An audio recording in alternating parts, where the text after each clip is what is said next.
welcome back to our YouTube channel Active English India.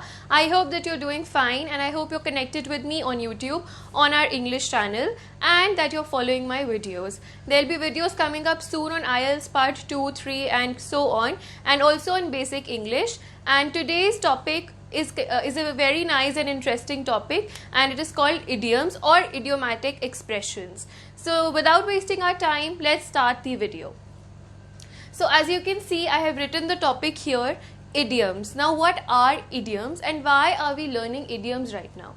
So every language has a set of expressions which enhance or enrich the quality of that language. Okay, in Hindi we have idioms which are known as muhavre, right? Muhavre, lokoktiya, we have learnt all that in Hindi, and these are same in English, and in English they are called idioms or phrases or idiomatic expressions. What do they exactly do? They enhance the language. They provide a lot of content, a lot of culture to the language that you're using. Okay, using these idiomatic phrases also is very impactful, as it gives a lot of impression on the people who are listening to you or who are reading your write-ups, right? So these idiomatic expressions are very helpful for IELTS or for any other competitive exams like CTET, NET or HTET or any other English competency exam, because in most of the exams you are evaluated on the words and meanings of these idiomatic expressions, right? So let's begin with the very first idiom.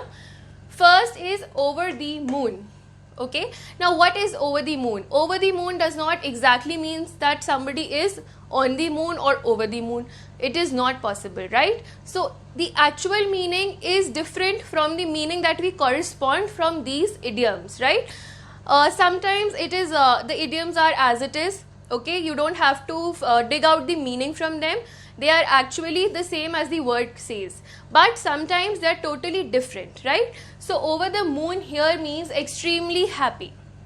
Okay, so when you want to use more language and you want to enhance your language and you want to show off your language, you use these idioms.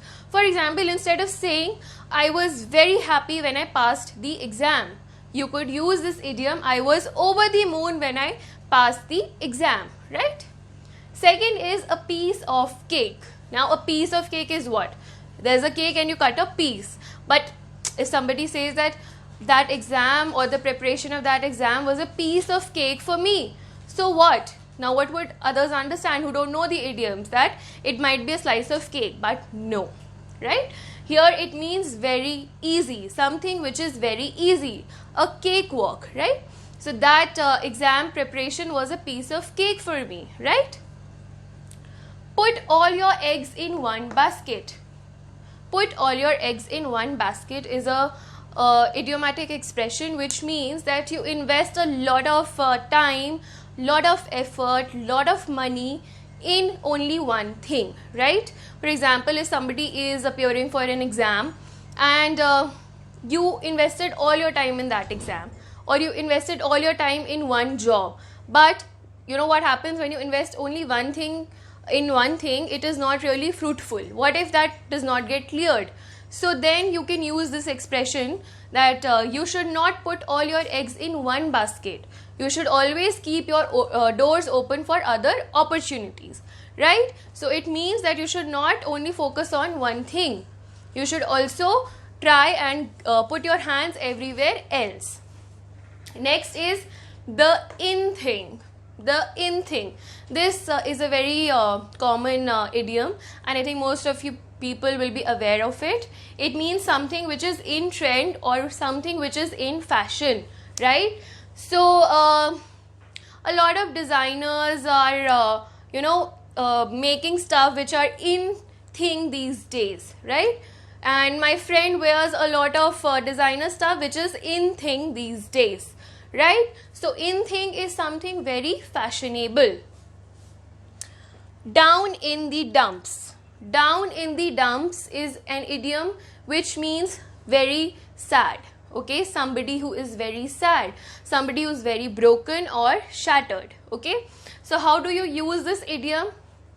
After my friend failed in the exam, he was down in the dumps.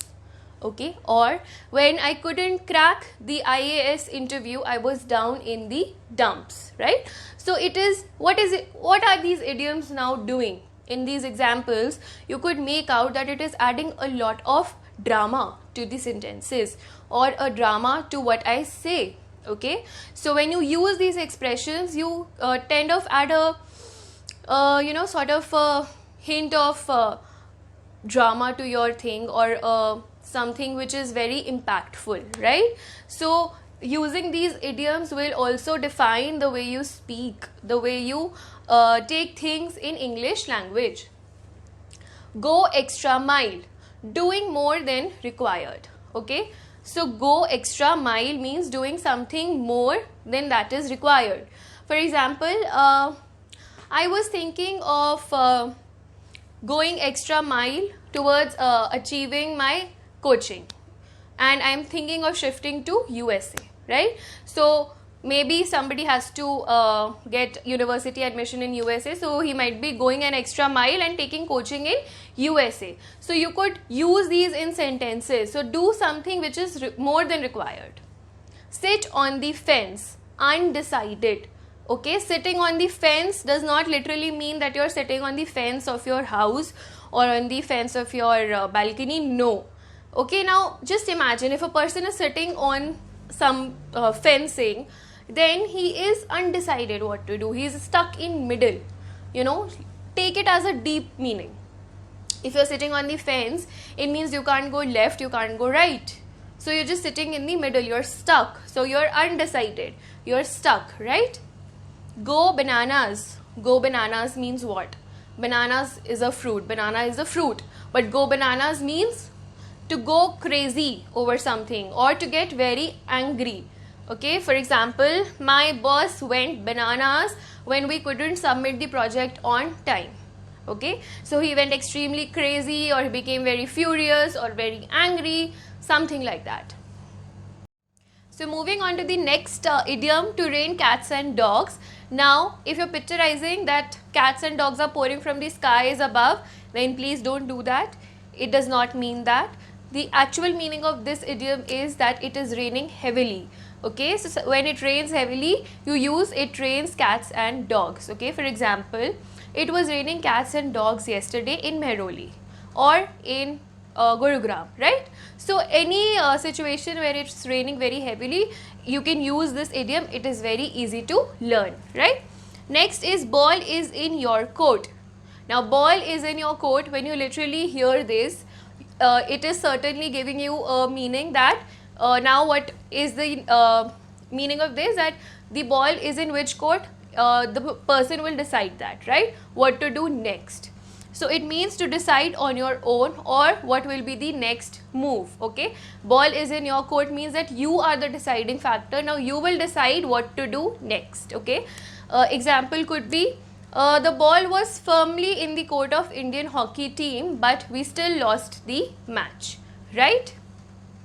Pull yourself together. The last idiom is pull yourself together. Pull yourself together means that you calm yourself down, or you pull all your courage together and fight back. Okay, it is usually used when a person is sad or depressed due to some reason. Okay, for example, when my friend failed an exam, we all told her to pull herself together and fight back, right? So pull yourself together means to calm and gather your courage together and fight back, right?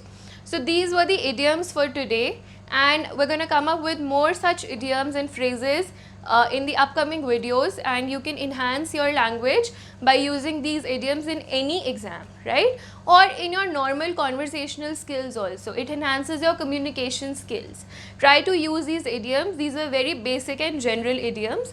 Don't forget to like, subscribe and share the channel, and if you have any requests, I keep saying that please put them in the comment section below. And my only motive is to help you all. So please follow my channel, and if you haven't followed, then do follow it right now. It will be very helpful. Thank you. Bye bye. Take care.